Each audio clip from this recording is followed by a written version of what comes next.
Hello नमस्कार दोस्तों, मैं एसपी सर और आप देख रहे हैं बायोलॉजी वाला एसपी सर यूट्यूब चैनल।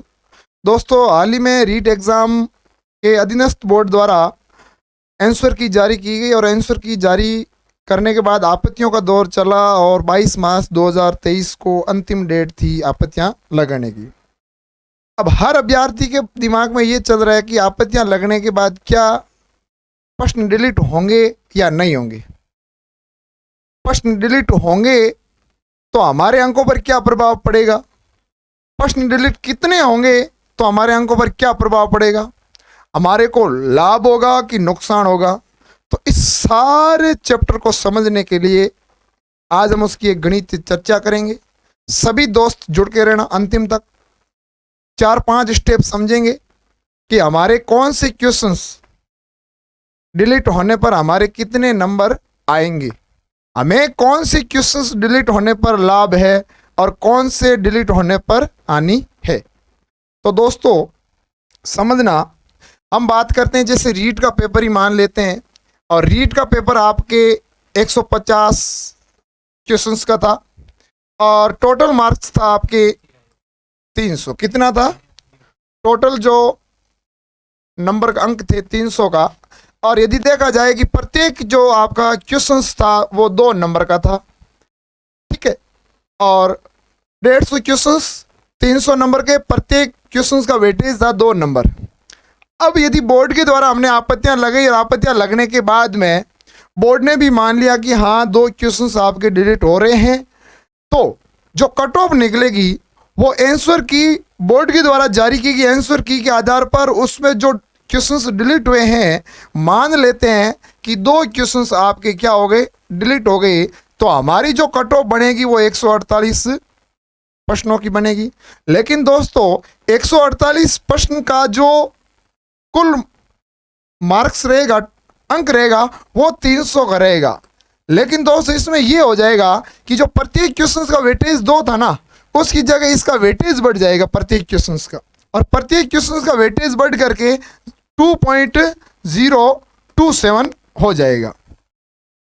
अब यदि इसमें देखते हैं कि 148 क्वेश्चंस टोटल में से कौन से क्वेश्चंस डिलीट होने पर हमें लाभ है और हमें हानि है, तो इसमें 3-4 स्टेप है।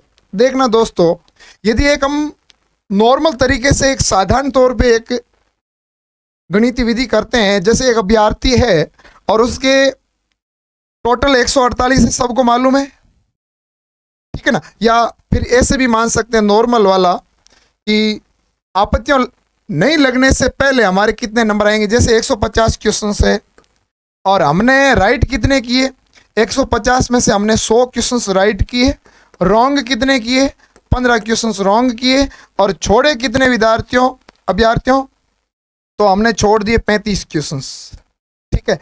अब बिना आपत्ति, बिना डिलीट हुए हमारे कितने नंबर आ रहे हैं, तो प्रत्येक क्वेश्चंस 2 नंबर का था, तो 100 से मल्टीप्लाई 2 करो, कितने 200। 15 क्वेश्चंस हमने रॉन्ग किए, वो भी प्रत्येक क्वेश्चंस 2 नंबर का, तो 30। और प्रत्येक क्वेश्चंस का नेगेटिव 1/3 था, तो हम 1/3 को, कहने का मतलब कि 10 नंबर आपके नेगेटिव में चले जाएंगे। तो 200 में से 10 माइनस कर दो तो आपके साधारण तौर पे 190 अंक आ रहे हैं। अब यदि 150 में से 2 क्वेश्चंस डिलीट हो जाते हैं और 148 के आधार पे देखा जाए, तो देखना कि टोटल क्वेश्चंस 148 है और उसमें हमने राइट वही 100 क्वेश्चंस राइट किए, रॉन्ग कितने किए, 15 क्वेश्चंस रॉन्ग किए, और मान लेते हैं कि हमने 35 क्वेश्चंस को क्या कर दिया है, छोड़ दिया, क्यूट कर दिया, 35 क्वेश्चंस हमने छोड़ दिए। तो दोस्तों अब जो 100 क्वेश्चंस के जो अंक जुड़ेंगे वो हमारे एक तो 148 प्रश्न के जो वेटेज, प्रत्येक क्वेश्चंस का वेटेज था 2.027, तो हमारे जो 100 राइट क्वेश्चंस के कितने आएंगे अंक, 202.7 आएंगे। हमने रॉन्ग कितने किए, 15 रॉन्ग किए, और 15 को भी किससे मल्टीप्लाइड करेंगे, उसी वेटेज से 2.27, तो मल्टीप्लाइड करते हैं तो हमारा जो इसमें कुल आएगा वो 30.0 4/5। अब उसमें नेगेटिव मार्किंग थी 1/3। जब इसको हम मल्टीप्लाई डिवीजन करेंगे तो आपके जो नंबर कटेंगे वो 10 आपके 135। अब 10.135 को आपके 202 में से निकाल करके यदि टोटल अंक की बात करें तो 192.565, 192.565 ये अंक तब आएंगे जब आपने छोड़े गए क्वेश्चंस में से, आपके छोड़े गए क्वेश्चंस में से प्रश्न डिलीट हुआ है। ठीक है। अब यदि दूसरी संभावना ये बनती है कि आपने जो रॉन्ग किए थे और उस रॉन्ग में से आपके 2 क्वेश्चंस डिलीट हो जाते हैं, रॉन्ग में से 2 क्वेश्चंस डिलीट हो जाते हैं, तो आपके कितने नंबर आएंगे? वही चीज, राइट कितने किए? 100। किससे मल्टीप्लाई करेंगे? 2.027 से, तो 202.7। अब देखना दोस्तों कि राइट 100 किए, रॉन्ग कितने किए? 15 क्वेश्चंस रॉन्ग किए, उसमें से 2 क्वेश्चंस बोर्ड ने डिलीट कर दिए, तो हमारे रॉन्ग कितने माने जाएंगे? 15 में से 2 माइनस कर दो तो 13 क्वेश्चंस। अब आपका जो गुणा होगा वो 13 से होगा 2.027। जब इसको मल्टीप्लाई करें तो इसमें एक आंकड़ा प्राप्त होता है और वो आंकड़ा प्राप्त होता है 26.35। ये तो आपके नेगेटिव। अब इसमें 1/3 को आप नेगेटिव कर दो तो आपके काट साट करके 8.783 ये जो आपके नंबर ये माइनस मार्किंग में चले जाएंगे। अब 202.7 में से ये आप घटा करके टोटल अंक करोगे तो उसमें आपके बैठेगा 193.916। ये आपके बैठेंगे। ये किस में बैठेंगे?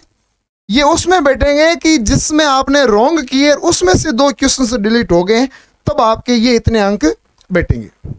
अब हम बात तीसरी करते हैं कि यदि 148 में से जिसने हमने राइट किए 100, अब 100 राइट किए और उन 100 राइट में से 2 क्वेश्चंस डिलीट हो जाते हैं, तो आपके अंक कितने बैठेंगे? तो वही चीज़ है कि हमने 100 क्वेश्चंस किए राइट और उसमें से 2 क्वेश्चंस डिलीट हो गए, तो दोस्तों जब 2 डिलीट हो गए तो हमारा जो टोटलिंग होगा वो 98 से होगा। तो 98, अब ये किससे मल्टीप्लाई होगा? ये वेटेज होगा 2.027। जब इसको हम मल्टीप्लाई करते हैं तो हमें एक आंकड़ा प्राप्त होता है 198.646। ठीक है। रॉन्ग कितने किए दोस्तों? 15। इसको भी मल्टीप्लाई करो 2.027 और हमें प्राप्त होता है 30.045 और नेगेटिव 1/3, तो आपका 10.135 ये आपके नेगेटिव में चले जाएंगे। और हम बात करते हैं जब 198.646 से 10.135 को हम हटाते हैं तो घटाने पर हमारे जो टोटल मार्किंग बैठेगी वो 188.511। ठीक है। तो ये दोस्तों रहेगा। अब ध्यान देना कि जब 150 में से 2 क्वेश्चंस राइट होकर के 148 क्वेश्चंस में से जब वेटेज बढ़ करके 2.027 बन जाता है, तो आपको कौन से प्रश्न डिलीट होंगे तो लाभ होगा? हमें वो प्रश्न डिलीट होंगे तो सबसे ज्यादा लाभ होगा जो आपने रॉन्ग किए हैं। क्या किए हैं? रॉन्ग किए हैं। रॉन्ग में से आपके यदि प्रश्न डिलीट होते हैं दोस्तों तो आपके सबसे ज्यादा अंक बनते हैं, वो है 193.916। दूसरी स्थिति में वो क्वेश्चंस जो आपने छोड़ दिए हैं और उसमें से यदि 2 क्वेश्चंस डिलीट होते हैं तो आपको सेकंड नंबर पर 192.565 अंक प्राप्त होंगे।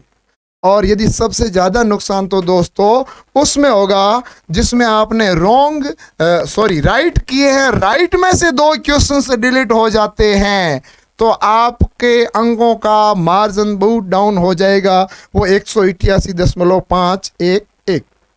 तो ये अधीनस्थ बोर्ड के द्वारा एक गणितीय विधि है जिसके द्वारा क्वेश्चंस डिलीट होने पर हमें इस प्रकार अंक प्राप्त होंगे। दोस्तों, इसी प्रकार हम अनेक वीडियो आपके जो मन में डाउट चल रहे हैं कि किस प्रकार होगा, क्या होगा, तो हम आगे इस प्रकार वीडियो बनाते रहेंगे। सभी दोस्तों से विनम्र अपील है कि हमारे इस चैनल को आप सब्सक्राइब कीजिए, लाइक कीजिए और अपने सवालों को कमेंट बॉक्स में एडिट कीजिए, ताकि जो भी होगा उसके बारे में हम हमारी तरफ से पूरी कोशिश, पूरी समाधान करेंगे। पुनः एक बार मैं एसपी सर आपका दोस्त यूट्यूब चैनल की ओर से सभी को हार्दिक शुभकामनाएं एवं बधाई। जय हिंद, जय भारत।